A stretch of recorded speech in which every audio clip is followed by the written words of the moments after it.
I couldn't speak English properly. And the teacher said to me, if you want to improve your English, you need to listen to talk radio. I introduced talk radio in this country on 702. Yes. I was one of the founders of Primedia Limited, the public company, which we launched in 1994. So they thought with his fame, he would be able to open doors. Like bring in numbers or? Open doors and bring in numbers. Right. But he knew nothing about radio. So I decided I would do a report on how useless he was at his job. Show business is 10% show, 90% business. And I liked the business side of things. They hired me as an administrative assistant, which is basically the office boy. People used to say, what's it like doing the morning zoo? I'd say it gives you one more good reason for dying in your sleep. Because you're just perpetually tired. I was very happy. I thought I'd died and gone to heaven. First of all, the SABC was the propaganda mouthpiece of the apartheid government. It was their mouthpiece. They were lying. They were not reporting on anything. No, they were only reporting and making up the news on what made them look good. And they couldn't arrest you? They tried. We were on hit lists. I was on a hit list. John Robbie was on a hit list. Oh, John Robbie of the John Robbie Show? Yeah. Yeah. We had bodyguards for a time. There were bomb scares, and we'd often have to vacate the radio station because there was a bomb scare. But how do you end up building a consortium that then bought Kaya FM? Because I know at some point. Oh, that was, I did, not 702, that was me. That was you independently? Independently. Had you left 702 at the time? Yes. Hi-Fel Stereo, 94.7 Hi-Fel Stereo, we bought for 320 million rand. At the time? At the time. Jeez, that's a lot of money. That's a lot of money. It's a lot of money even in today's. Because we were determined to get it. We knew that if we could get a music station on FM, we would make tons of money. And we also had a tax break because you could write off your trade name, your brand name, over a 10-year period where you wouldn't have to pay taxes.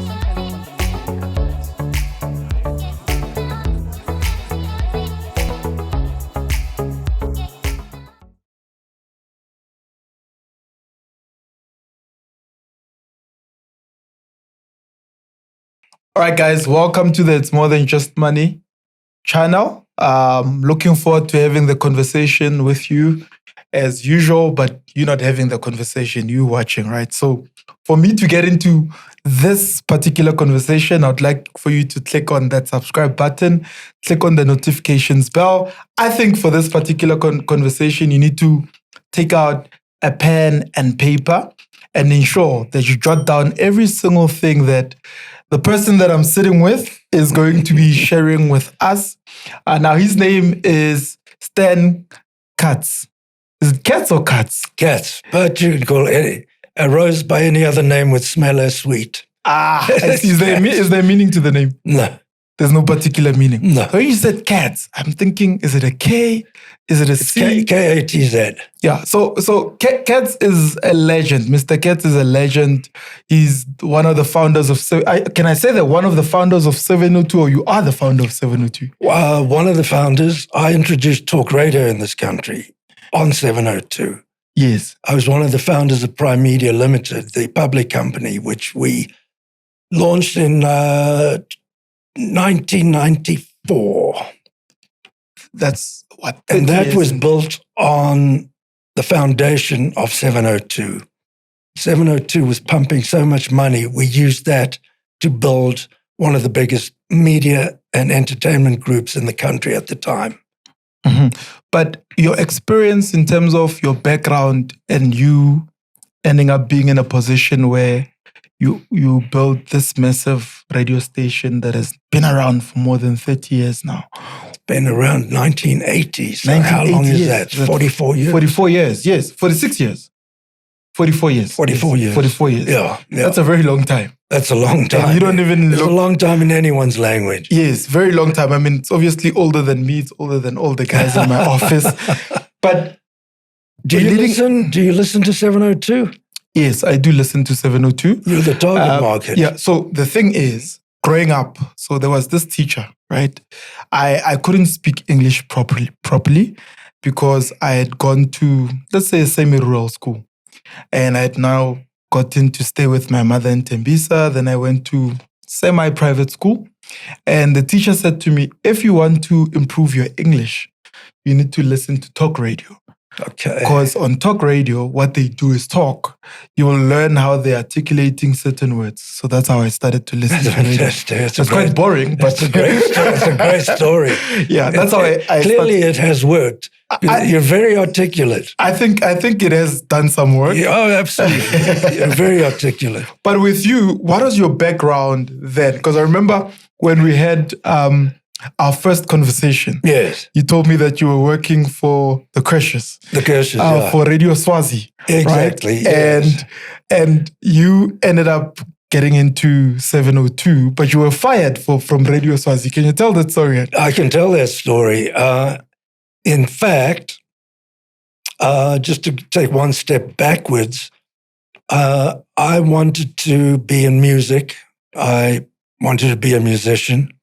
And my parents said, you can do whatever you want with your life, but get an education so you've got something to fall back on.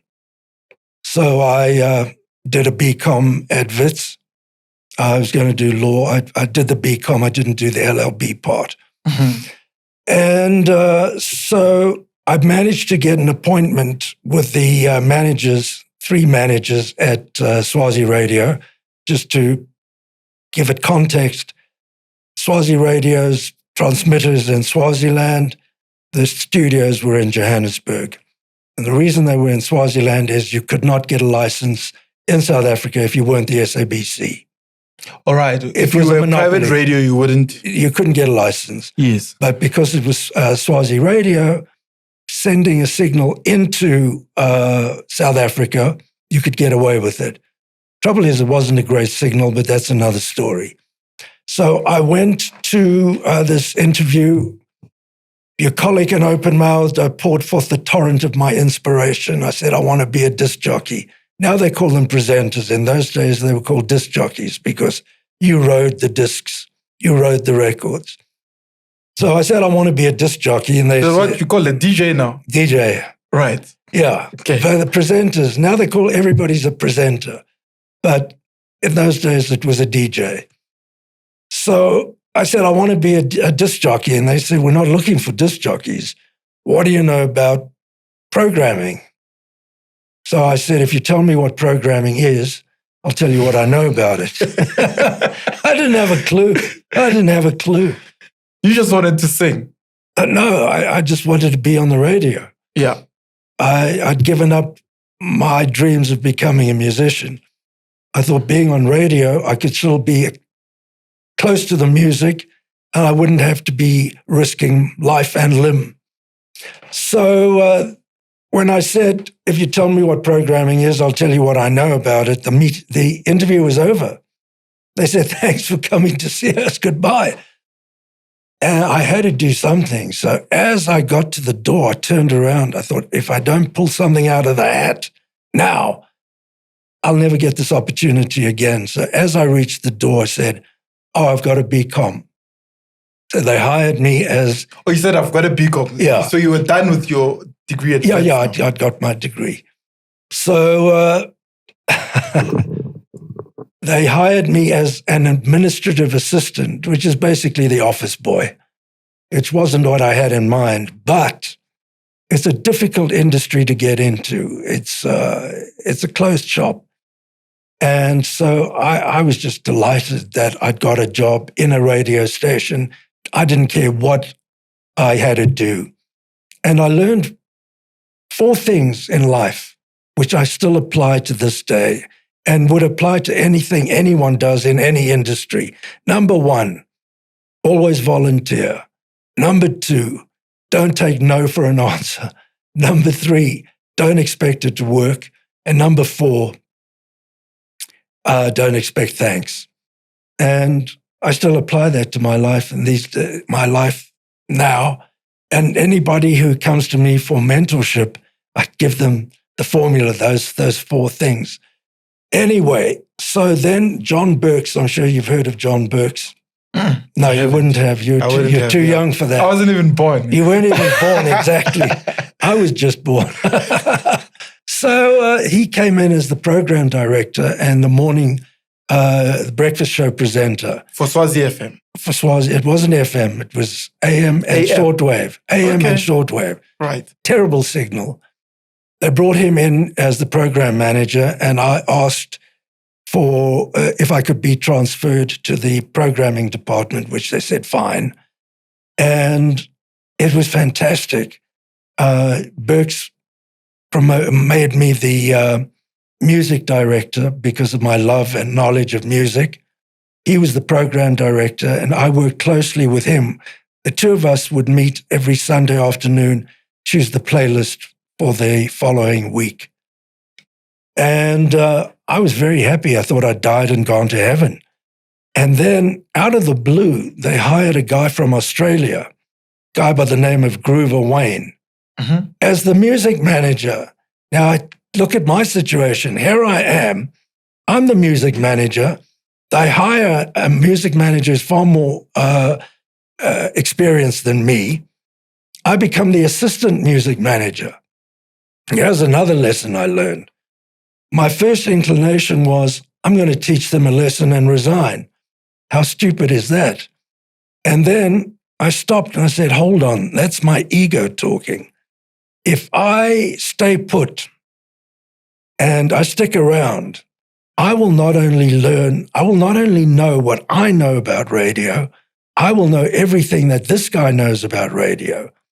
So I decided... He's coming with the experience now. He came with experience. He came from a big market, Australia.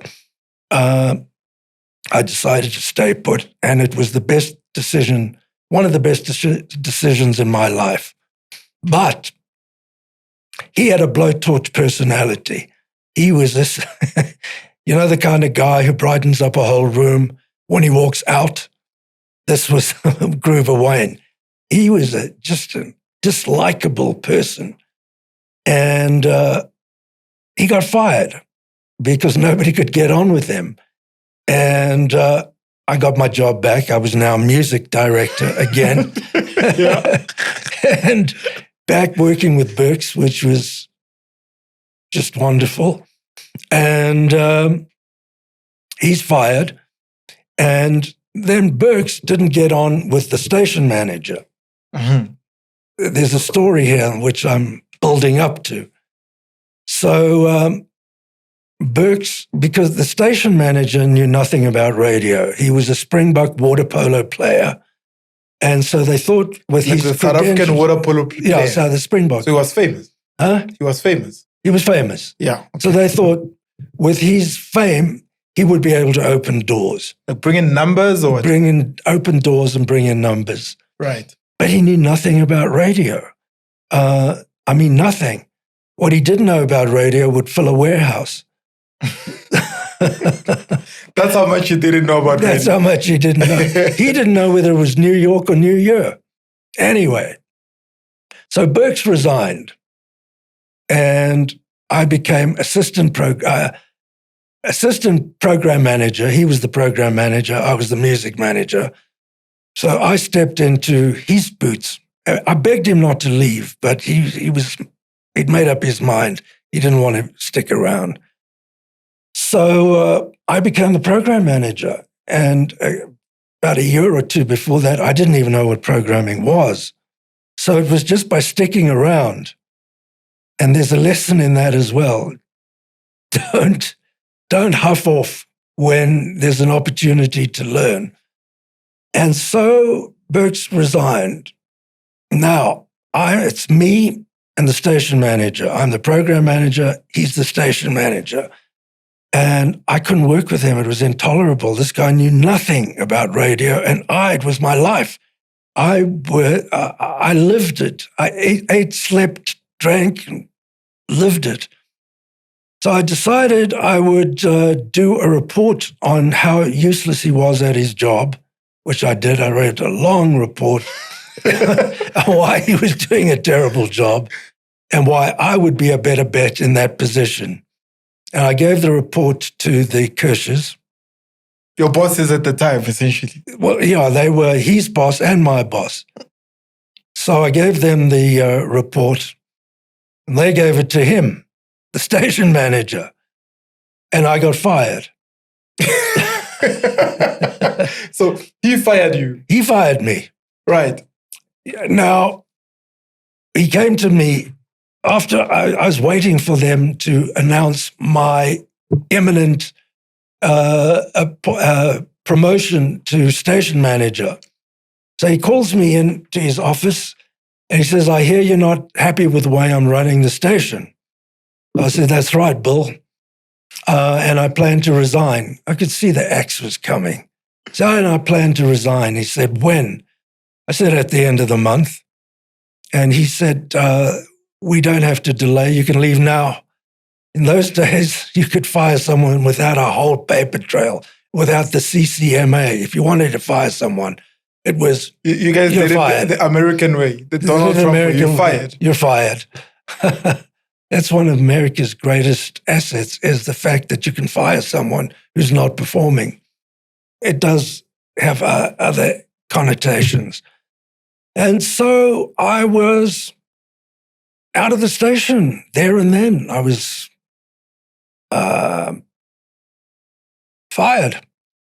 So I took some time to lick my wounds and decide what I wanted to do. Now, Radio 5 was part of the SABC. Now it's 5FM because they got... Oh, is that where 5FM comes from? 5FM came, they were AM, 5, Radio 5. And when Springbok closed down in the mid-70s, about 1975, 76, Springbok Radio closed down. It was the biggest station in the country, but television came in 1976, and television was eating their lunch. They couldn't compete because they were doing serials and block programming, request shows, etc., etc. So when 702, when they got the FM license, I was now, I'm fast forwarding to into the 1980s, where I was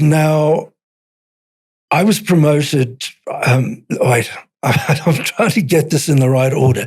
1985, before I'm getting... So you joined the SABC? No, the SABC approached me, but I was very unhappy. It was a terrible station. I mean, people had to wear red blazers with a big Radio 5 on the pocket. I thought, this is too corporate for me. I hated it. And so I'd met a friend, a guy who became a very close friend of mine. He was one of the top program directors in America. I met him at a radio convention in Toronto, and he knew how much I loved radio, and he was then made vice president of audio stimulation in America. Audio stimulation syndicated the programs of a legendary disc jockey called Wolfman Jack. He said, come work for the Wolfman. So I said, I'd love to. He said, come for the interview and let's see how it goes. Now, they were syndicating, you know how radio syndication works. You take the same program and you put it on a number of different stations across the world. And they were getting $150 a week. For the syndication? For the syndication, per station, $150 a week. So I said, once I'm coming across for the interview, Capital Radio was just starting, also way before your time. I said, let me see if I can place this on Capital Radio. So he said, sure, give it a go. I said, how much? He said, well, the top price we're getting is $150 a week. So I got a meeting with them and I took the demo tape and I played it to the Capital Radio managers and they fell in love with it. They thought this is the best thing they had ever heard. And they said, how much? So I said, 150. And before I could say a week, they said, that's cheaper than, and at the time there were mobile discos in this country. Everybody who had a setup with mixing and scratching and that type of thing.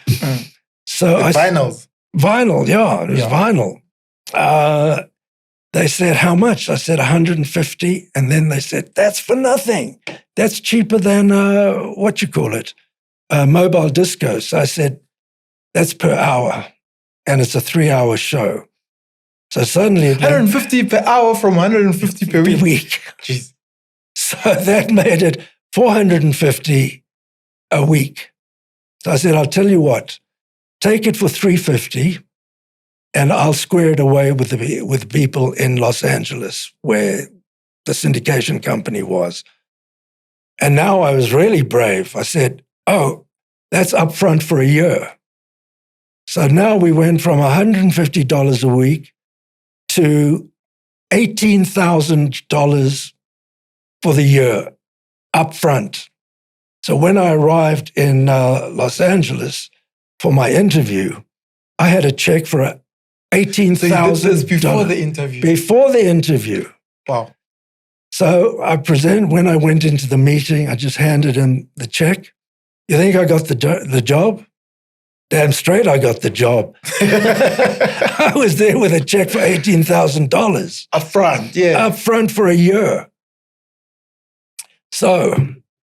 but where did you get the bravery to do that? I was always been a hustler. I don't think hustling is a bad thing as long as you're not committing a crime. Hustling is... I once worked for another American when I was about 22. He said to me, you're a good kid, but you got to learn to hustle. And that stuck with me. You got to learn to hustle. So I was hustling. I got the job. And then I had to come back to South Africa because of issues with my immigration.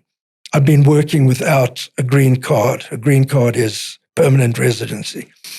So my immigration lawyer said, as long as you're out of the country, when your status changes, the question doesn't arise because when your status is changing, the question is, have you been working? If you lie and they catch you out on a lie, you jeopardize your chances of getting citizenship. He said, but if you're back in the country, the question doesn't arise. So I came back and 702 was just getting started. This was 1980. How much time do we have here? We've got enough time. You sure? I'm sure. Just otherwise, I'll cut to the chase. So, in the meantime, when I was in America, it occurred to me that Bophuthatswana was just starting. You know, but Bophuthatswana, you must know. Lucas Mangope. Mangope. Yeah. I got a meeting with a man. You had a meeting with Lucas Mangope at the time. Was the president of the president of Bophuthatswana. Right? Yeah. And his boys don't know who Lucas Mangope is. No, they wouldn't know. They wouldn't know. Him and some of his ministers. And I said, here's an idea. We can put a radio station transmitter in Bophuthatswana and we could throw a signal into Gauteng. In those days, it was the PWV, yes. Pretoria Witwatersrand Vereniging Triangle. So now you're applying what you learned at Swazi Radio because they put the transmitter 100%. in Swaziland. Absolutely, you got it. Yeah. You got it. You're applying what you learned in your first job. Yes, yes. Oh, I'm impressed.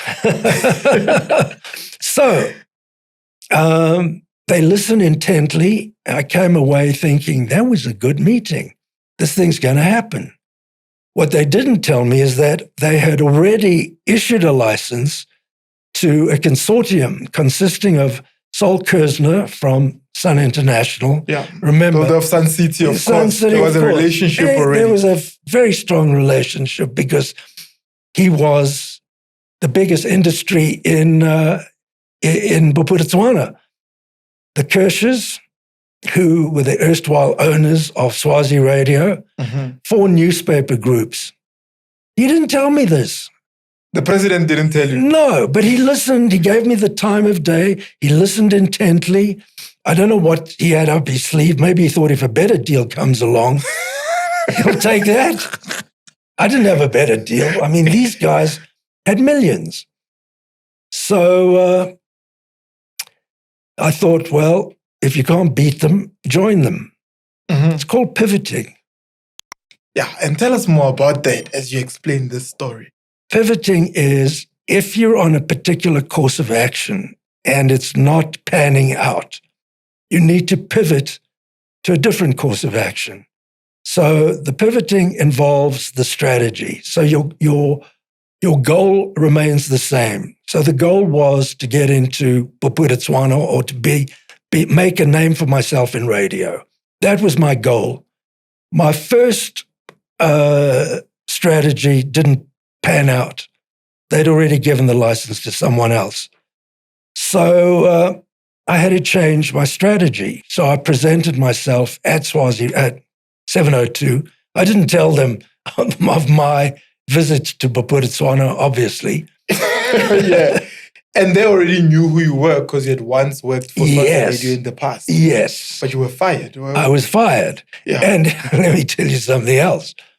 The guy who fired me was now working for 702.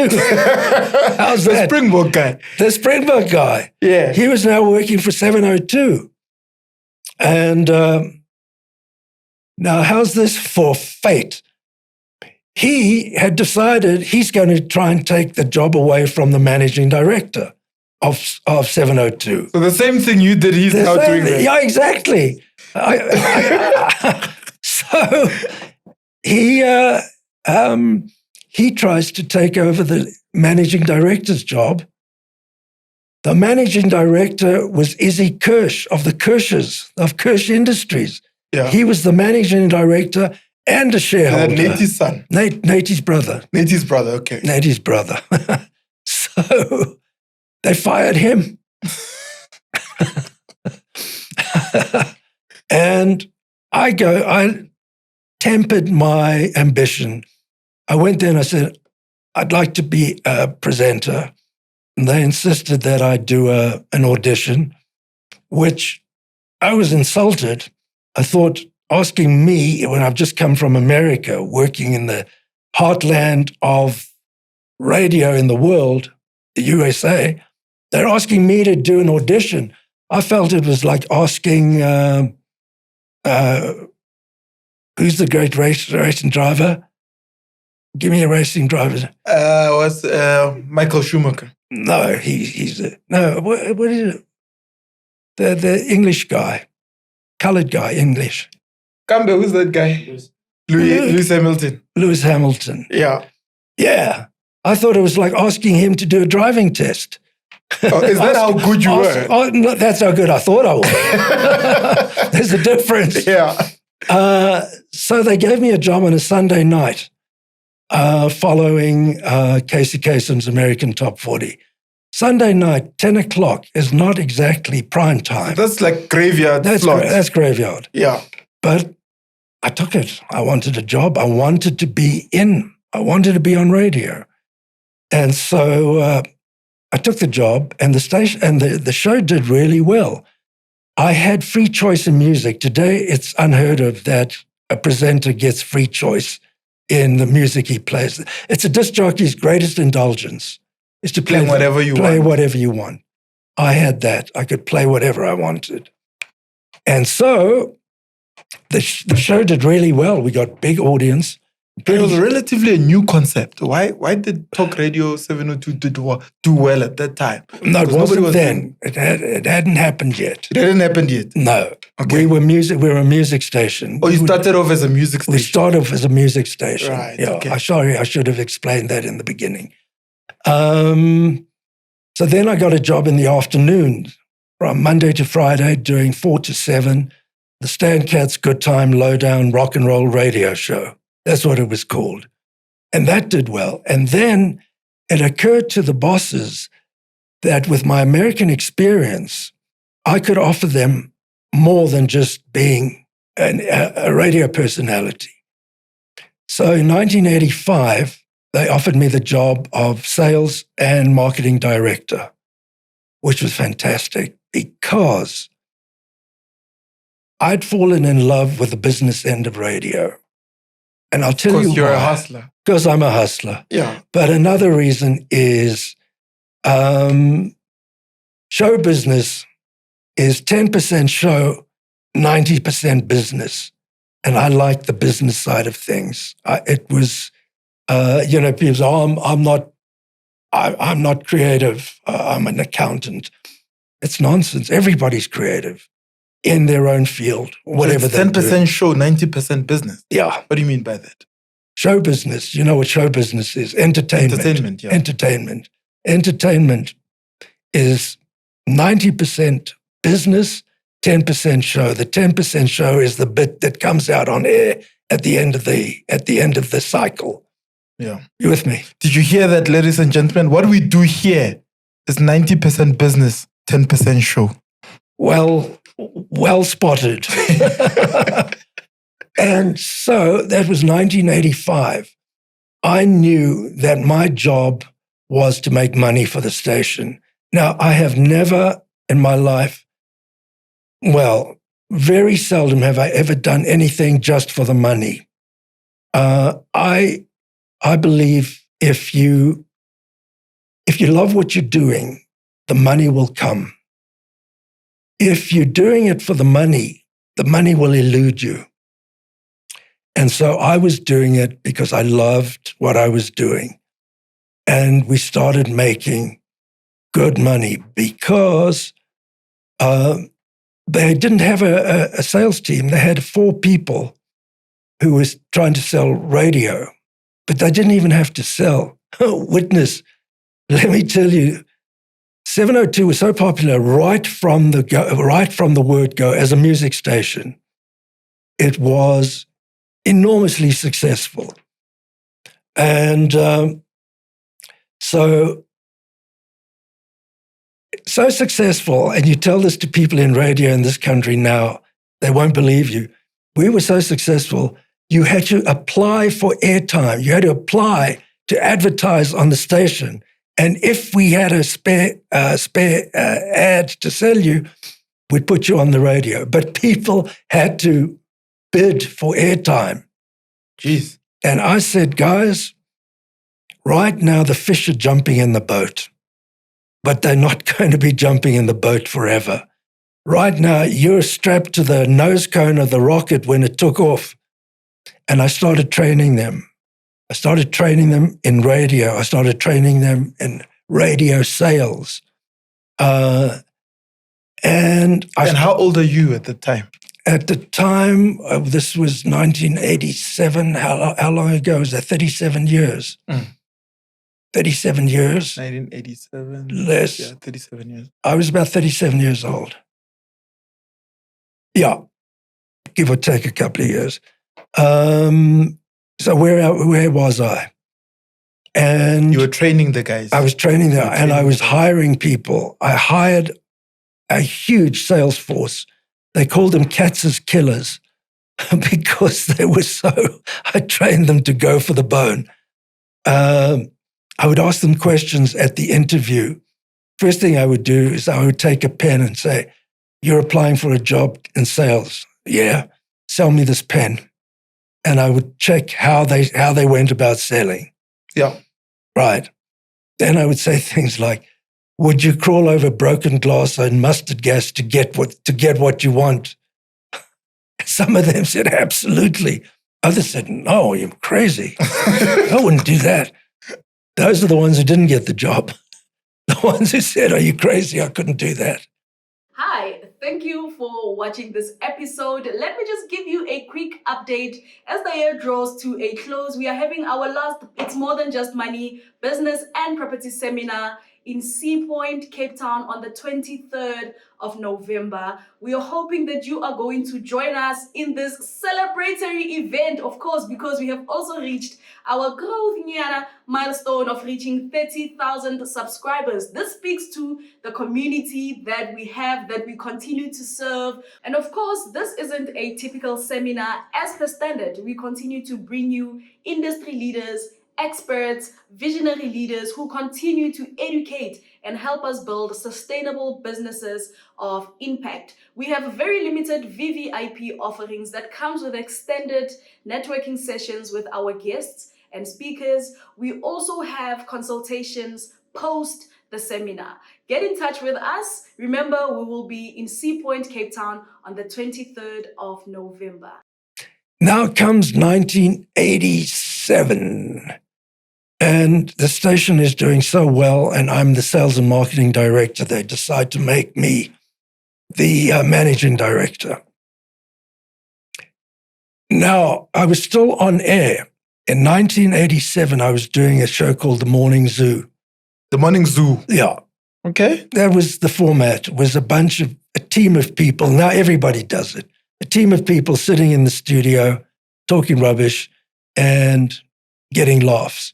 I see. Okay. Now if you listen to radio in this country, everybody's doing it. A Morning Zoo format. A team, in other words, a team of people, not one person on air. So I was doing the Morning Zoo and I was the managing director, and something had to give. I was on air from 6 in the morning till 9. I was partying like a mad thing. 6 in the morning till 9 in the evening? No, 6 in the morning till 9 in the morning. Okay. The 3-hour show. Yes. But I was partying. I mean, I wasn't going to bed at 9 o'clock or 10 o'clock at night. I was going till 12 o'clock. So I was permanently tired. People used to say, what's it like doing the Morning Zoo? I'd say it gives you one more good reason for dying in your sleep. Because you're just perpetually tired. And I had to make a decision. Do I stick with the on-air slot, or do I focus on business, on management? And that's when the show business is 10% show, 90% business came to me. And I thought, no, I want to do the business end of things. And it was very successful. We had a great station. I believe that culture is more important than strategy. Culture will always beat strategy. And culture is that part of the iceberg that you don't see. It's the underside of the iceberg. That's the culture. Put another way, culture of a business is the way we do things around here. That's the culture of the place. So if you've got a strong culture, it overrides strategy. So now I'm this managing director of 702, and a year after I took over running the station. Remember, it's a talk station now. Radio 5 got the Springbok Radio FM transmitters, and they went from Radio 5 on AM to 5 FM on FM. We were both on AM. We had more listeners on AM than they had locally in Gauteng, still PWV. We had more listeners in the PWV than they had nationally. What did PWV stand for? Pretoria Witwatersrandvereniging Triangle. Oh, okay. Pretoria Witwatersrandvereniging Triangle. I changed the name to 702 Land. So it just sounded better than the PWV, especially when P.W. Botha was president. Yeah. I just couldn't have the station with that connotation. That so marketing didn't align in terms of branding. It didn't align. So we had to do something. We couldn't continue playing music on an AM station against an FM station because now they were FM. So you couldn't compete. We couldn't compete. To compete with a music format on AM against a music format on FM, the quality was not going to be the same. It wasn't. You said clarity. AM didn't have good clarity. AM has range. Yeah, it reaches a wide area, but it doesn't have the clarity of FM. I said, "What are we going to do?" And it was quite a simple. It was quite a simple decision. First of all, the SABC was the propaganda mouthpiece of the National Party government, the apartheid government. It was their mouthpiece.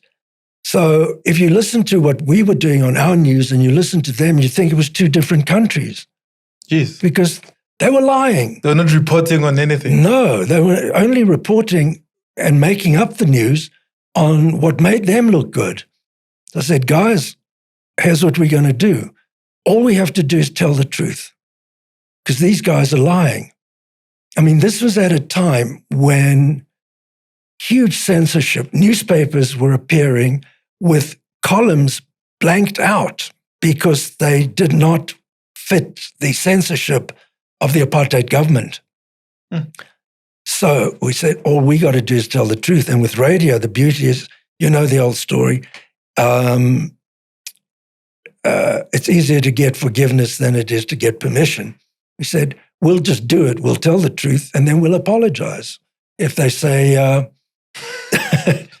they came to us and they said, listen, they couldn't do anything, witness, and I'll tell you why. Because we were licensed in a nominally independent homeland. Bophuthatswana. Yeah. So technically you're in a different country. We were in a different country, recognized only by South Africa, by the South African government, should I say. There was nothing. They couldn't close us down because that would be seen to be interfering in the sovereignty of an independent country. So we took, it was the... So Bophuthatswana then was like a country? It was like, yeah, it was recognized only by the South African government. As a country. So you call it a country. The whole world knew it was bullshit. Anyway, so we said, all we have to do is tell the truth. And how are we going to do this? We said, well, first of all, we can't compete with music. So what we're going to do is we're going to become a talk station. Because we're on AM, we can't compete with FM on music. But as a talk station, we don't need the clarity that an FM music station has. So that was what we did. We became a talk station. They were tearing their hair out. They didn't know what to do with us. And they couldn't arrest you? They tried. We were on hit lists. I was on a hit list. John Robbie was on a hit list. Oh, John Robbie of the John Robbie Show? Yeah. Yeah. We had bodyguards for a time. There were bomb scares, and we'd often have to vacate the radio station because there was a bomb scare. So they said, you got to cut back on your news. So we said, we'll tell you what we'll do. We will send you the news before we broadcast it. They said yes. So now what we did was we took enough. It was all on fax in those days. We sent them so many faxes. They couldn't read everything. They couldn't read it in a month. It would take a room full of people to read through it. There was nothing they could do. And we could see the writing was on the wall. Apartheid was doomed. It was finished. This was 1988. It was going to take a few years before it finally disappeared, but there was nothing they could do. And the interesting thing was our transmitter was in Bophuthatswana and our studio was in Johannesburg, and we would send the content via a line operated by the South African Post Office. Mm. The South African Post Office provided us with our line to the Telephone line. Yeah. And that's what we had. We also had helicopters doing traffic reports over Johannesburg and Pretoria. So it was so much fun, Witness, to be sticking it to the man. So sounds like you had a lot of fun, but how do you end up building a consortium that then bought Kaya FM? Because I know at some point. Oh, that was, I did, not 702, that was me. That was you independently? Independently. Had you left 702 at the time? Yes. We started, 702 was making so much money. We had such strong cash flows. We used it to buy other entities. And one of the first things we bought was the SABC was selling their regional stations. Amongst those were, regional station was Highveld Stereo, which is now 947, East Coast Radio, KFM. They were selling those off. We bought Highveld Stereo, 94.7 Highveld Stereo. We bought for 320 million rand. At the time? At the time. Jeez, that's a lot of money. That's a lot of money. It's a lot of money, even in today's. Because we were determined to get it. We knew that if we could get a music station on FM, we would make tons of money. And we also had a tax break because you could write off your trade name, your brand name, over a 10-year period where you wouldn't have to pay taxes. Our bid for that station was 190 million more than the next bidder. So we got it. And from there, we started buying up other things. We bought outdoor companies. We bought magazines. We bought print. We bought, you name it. If it smacked of media, we bought it. Anything that was media related, you bought it. Made one big mistake, and I don't mind talking about this because I posted at the time. We bought Ster-Kinekor. I was on the board of directors, the movie company. Yeah. Now that is not media. It's entertainment. It's entertainment. 10% showbiz, 90% business. However, it's retail. It's not media. Okay. Because movie companies make their money from popcorn and Coke. That's where the money is. It's not tickets that they're selling and all of that type of thing. That money is going to the producers and the owners of the content. That's where the big money goes. Movie companies make their money selling sweets, popcorn, Coke, that type of thing. Similar to fuel stations. 100%. So in 1997, I decided I wasn't enjoying it anymore.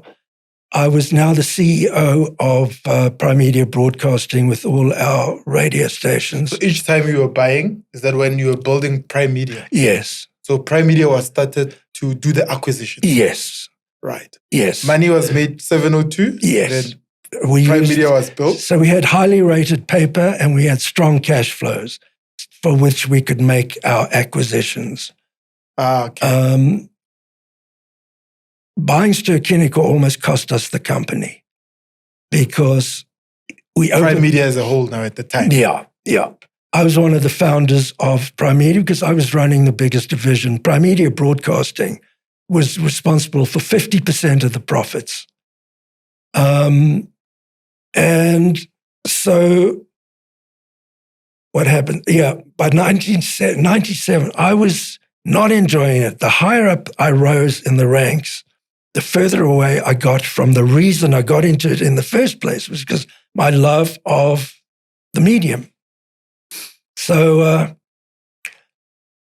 I resigned in 97 from Primedia Broadcasting, but they asked me to stay on the board, which I did until 98.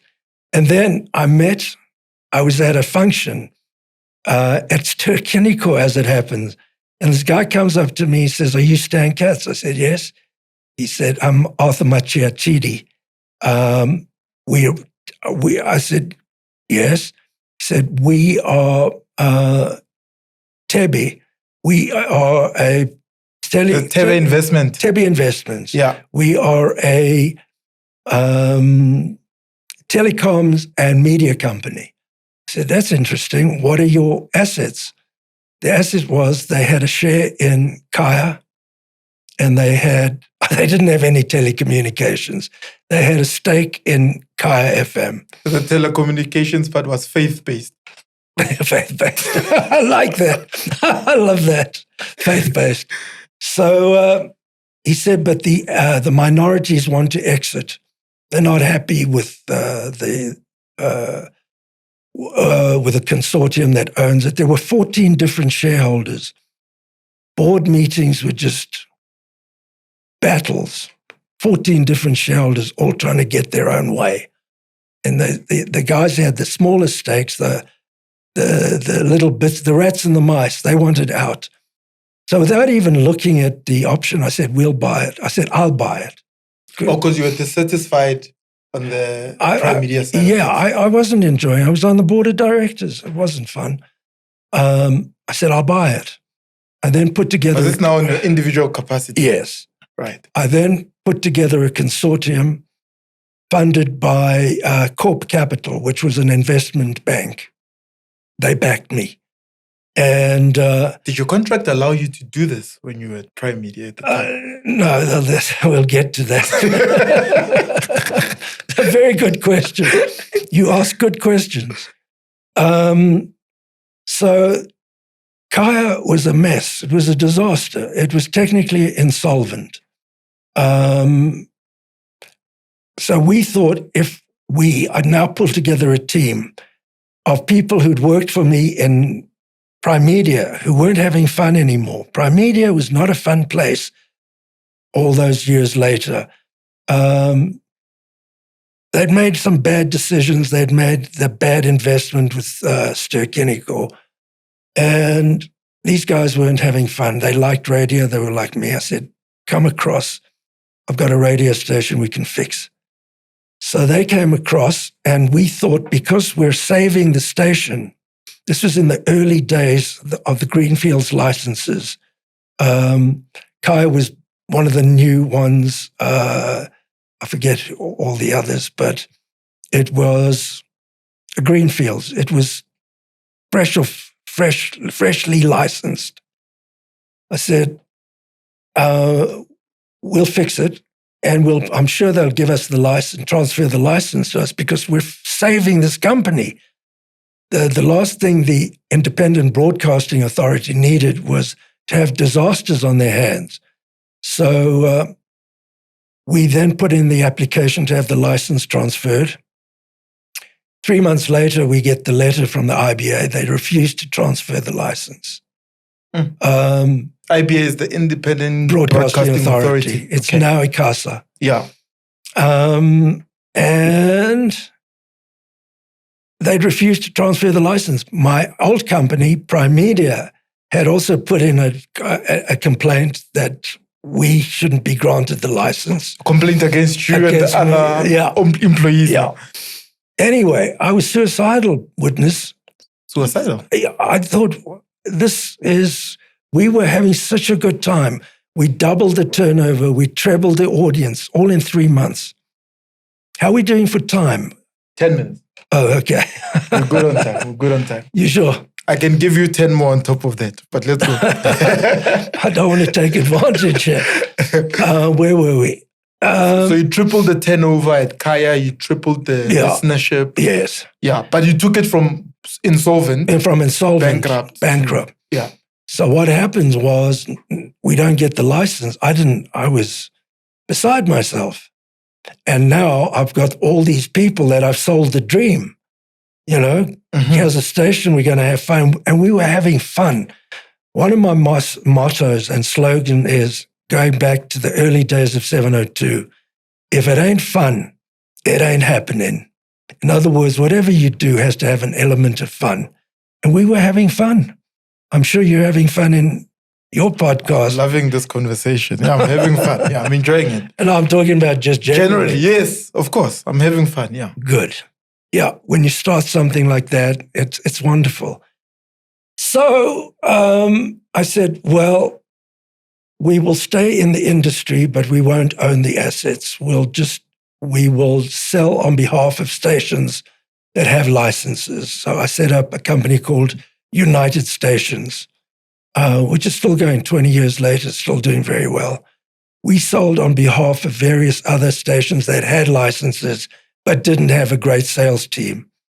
Now you're selling what? You're selling slots? Slots. Advertising slots. Spots, yeah, they call spots. Yeah. Yeah. And having the time of our lives. And then anyway. But did you sell Kaya or you kept it at that time? No, without the license, we didn't have anything.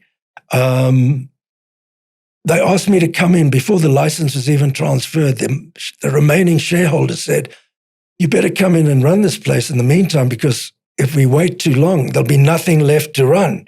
So right. I came in and brought my team. We fixed it up and turned it into a success.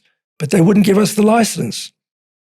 So for a number of reasons, I think one of the reasons was the BEE component had been reduced slightly, but also Primedia had a full go.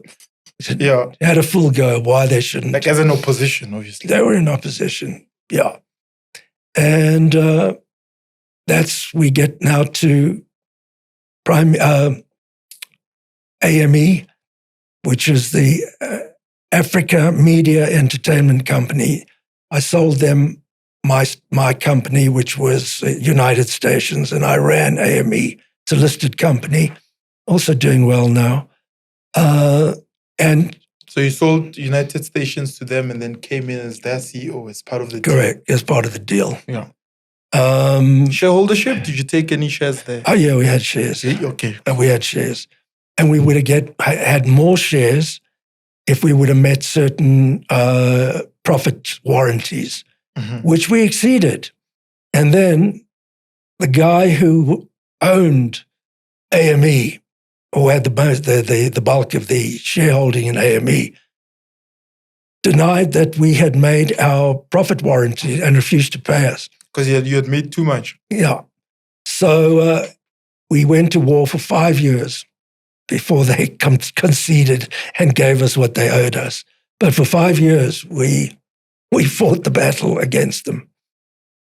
So now when I say show business is 90% business, 10% show, that was the 90% business as well that we were talking about, not necessarily the fun part. Mm. And that witness is my story. But the advertising and creative side, yes, right? With your background in terms of advertising and creative roles, yes. And how did that complement the business side of things for you? Well, complemented. Yeah, it complemented because I knew how to work with creative people. I refused to do any of the creative stuff because I knew what would happen. Mm-hmm. They'd come to me and ask me to write the spots. So I hired people that's been another one of my lessons is hire people who are better than yourself and give them, you don't hire talented, creative people and tell them what to do. Mm. You hire talented and creative people and let them tell you what to do. So hire for attitude, train for skills. So with all the awards that you've received, right? Yes, Including being put in the MTN Hall of Fame. yes. Which one stands out the most for you for the work that you've done? Oh, wow, Primedia Broadcasting. Primedia Broadcasting, building that, or they gave you an award for, is it a Lifetime Achievement Award? No, it was Hall of Fame. Yes. This was in 2012. Also wrote a book in 2012. Is it It's a mouthful. Radio advertising book and online course? Is that the one? No. Radio advertising, a sound investment, 10 key principles for maximizing returns. I'll send you a copy. Yeah. So what are the things that one could get from actually reading the book? It's about radio, and I'll tell you where to start, because irrespective of what line you're on, if you're making money selling advertising, number one, it's a consultant survey. Most people make the mistake, and this is why we were so successful. It dawned on me very early in my career that we are in the business of delivering prospects to advertisers. That is our business, delivering prospects to advertisers. In order to do that, if I come and see you, Witness, to advertise on one of my stations, I will spend as much time as I can getting to know your business, where the opportunities are, where the void is, where the challenges are, so that we can recommend something that will work for you. It's called a consultant survey.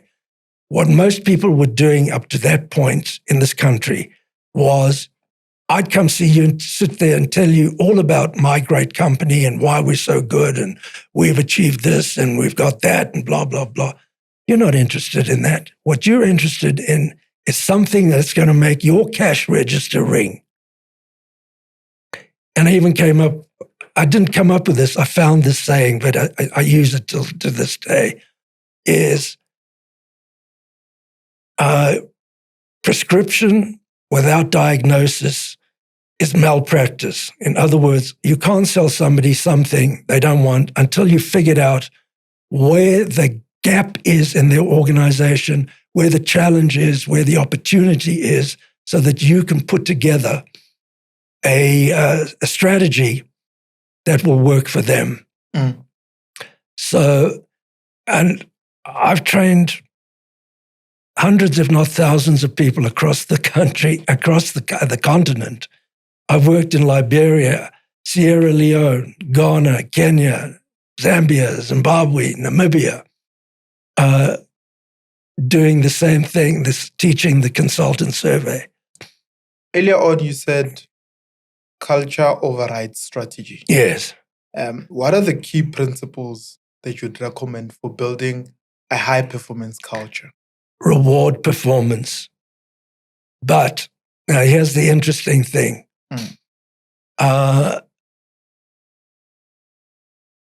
People, the main motivator for people is not money.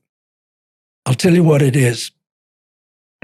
It's being seen. Do they have measurable,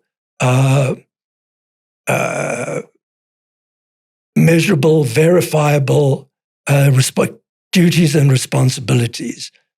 That's being seen, being heard. When they come up with an idea, they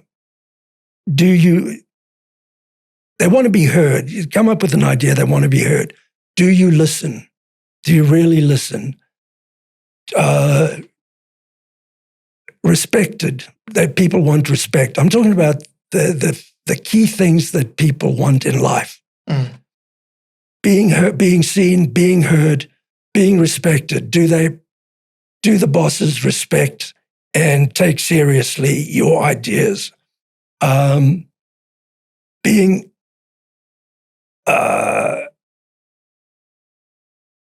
part of the group. Are you rewarded and receive equal reward for the accomplishments of the group? Because leadership is managing the group, not individuals. It does also mean that sometimes you're going to do stuff that pisses people off. But if you're leading a group, that is what your main function is to lead the group, not individual members of the group. So when you look at the future of media Yeah. and radio, Yes. Especially with the introduction of digital Yes. transformation in media, Yes. I mean, this could have been what you did in 1918 radio. The difference is that this now is going right on the internet. Yes. So what do you see when you think of radio and media in the future? That's a very good question. I'm glad you asked it. Today, they don't call it radio anymore. They call it audio because there are numerous platforms on which you can deliver your signal. For example, your podcast. I don't know if you do audio and video or just video. For now, we do video, but we can disseminate into other platforms. But let's take a podcast. A podcast is it's either audio, it's either or audio and video. So more and more people are talking about audio, not just radio, because you have to be platform agnostic. You have to be on all the platforms that are out there. And you're already doing that with your podcast. And then when you look at your journey, yes, and look at the legacy that you've built in terms of the work you've done, yes, what do you think would make you proud when you think of the work that you've done in terms of it reaching to newer generations? What is the one thing that would make you proud when you see young people doing something? What would make me proud? Because you pioneered some of the stuff. Yes.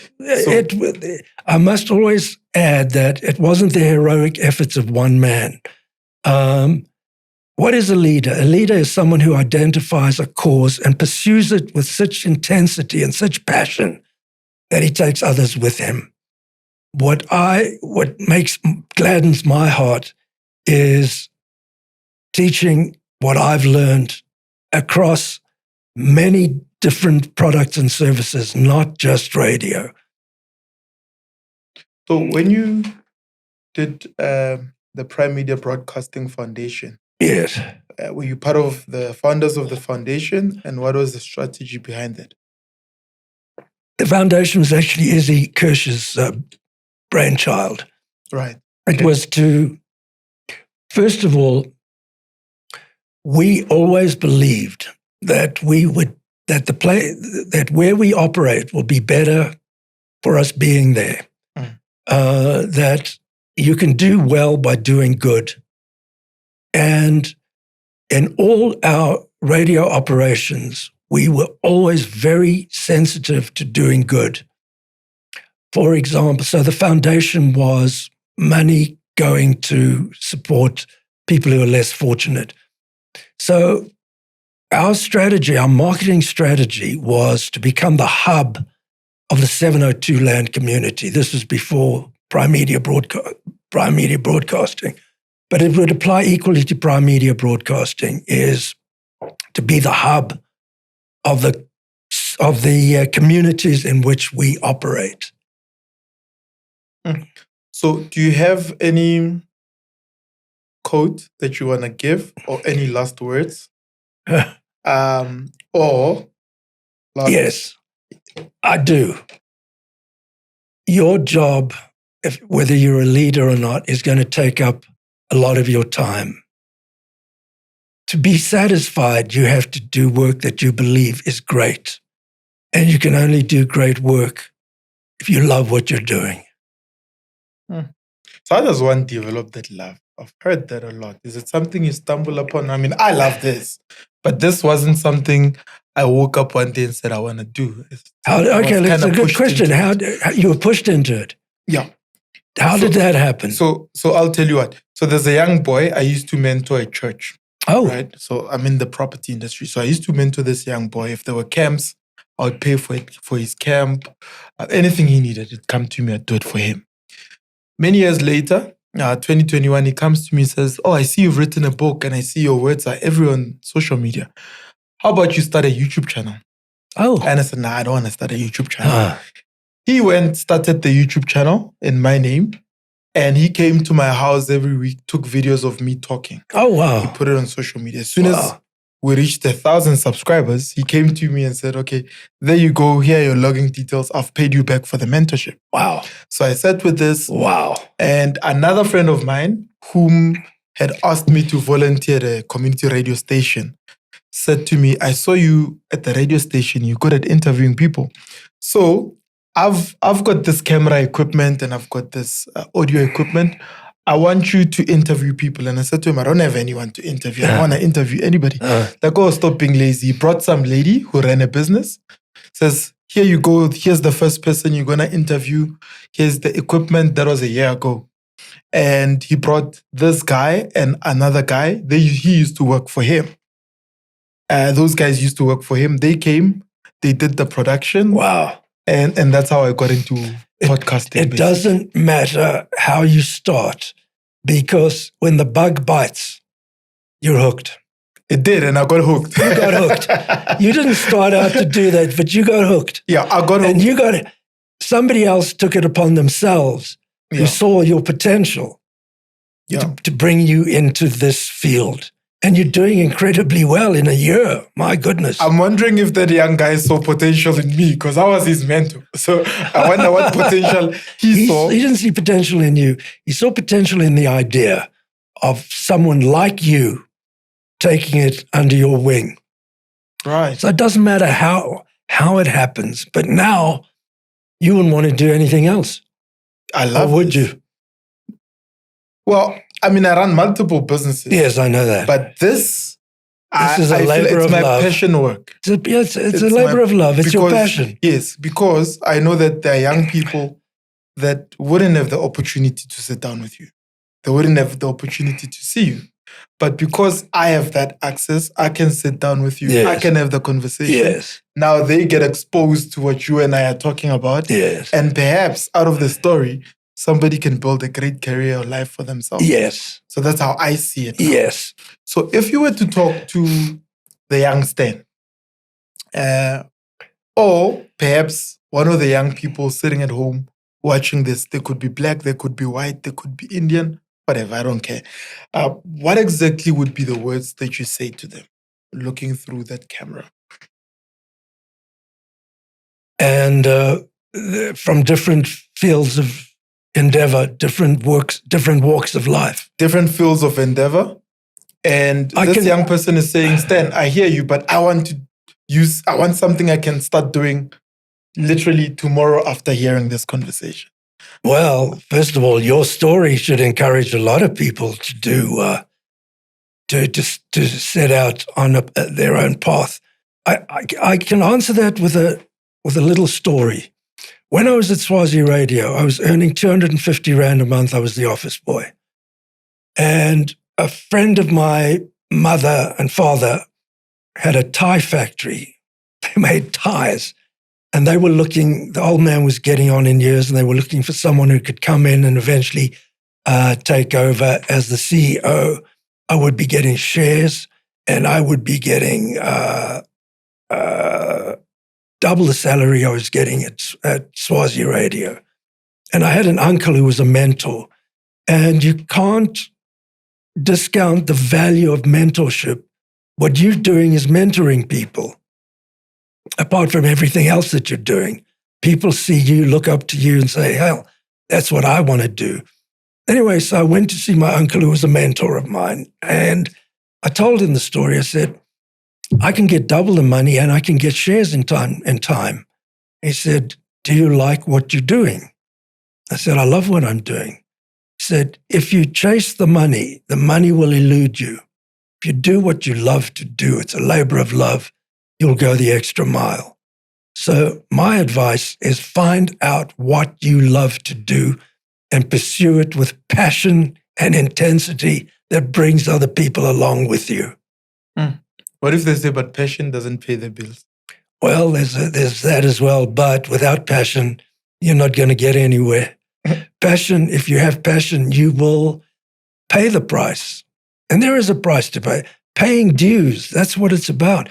But a lot of youngsters today, I think, they want to get places without paying their dues, without paying the price. But there is a price to pay. You know, I'll take my own industry. Today, if you're an influencer and you've got 1 million followers, you'll get a job at a radio station. But you're not a radio broadcaster. You're not passionate about radio. You got the job because you've got followers. So everybody sees their influencers and they think, gee, that's what I want to do. I can do that. I can talk rubbish and get a following.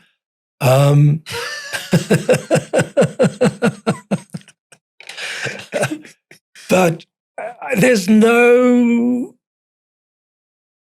room for a lack of passion, that you just know that you want to do that and that the reward will come in time. But as for how you earn enough money to pay the bills, I've never pursued anything with that in mind. Somehow the bills get paid. But it's a very good question that you ask. I don't think anything can be achieved. There's the other thing. Nothing great was ever achieved in a bliss of certainty. We live with uncertainty. And no endeavor, whether public or private, can ever be achieved in an environment of absolute certainty. It's taking a chance. And you look at some of the greatest, most successful people in the world, they took a chance, you know? Wow. Thank you so much, Stan. Thank you. I appreciate you. Thank you so much for inviting me. Thank you for adding value to our community. You're welcome. And yeah, we're looking forward to seeing more of the work that you're doing. Are you on social media? Where can people find you? I'm on LinkedIn, which I've just done. Yeah. And I'm going to be doing more, Facebook. I got interviewed on YouTube.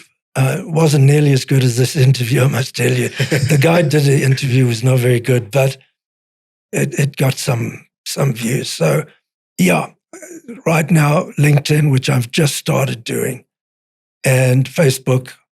I do a show on a Saturday afternoon. I sent you a clip. A clip, yeah. I heard this. That's the show. It's a 5-minute thing I do every Saturday afternoon on Mix FM. I talk about my journey and the lessons I learned. I think the one I sent you was about pivoting. And you talked about meeting the president of the Bophuthatswana. Yes. And you did say that after that, when the license was granted to the crashes and so Kesna, you pivoted. I pivoted. And if you can beat them, join them. So you did listen. I did listen to it, yeah. It's audio, yeah. Yeah. No, thank you so much. Thank you, Witness. I'm honored and privileged to have been invited to this. This is wonderful. And I will be paying great attention to your endeavors going forward. I see only great things for you. Thank you so much, Stan. Appreciate it. Well, guys, that was Stan Katz, and he was here sharing value. I told you guys to take out a pen and paper and write down some of the principles that are going to be shared today. Please comment. Let us know which part of the conversation resonates with you. Let us know where you're watching from. And if you haven't subscribed yet, please click on that subscribe button, click on the notifications bell so that you don't miss any of our amazing conversations that we're going to be dropping every single week on the It's More Than Just Money channel. From me and my team broadcasting from Johannesburg, South Africa, It's More Than Just Money. See you in the next episode. Ciao, ciao.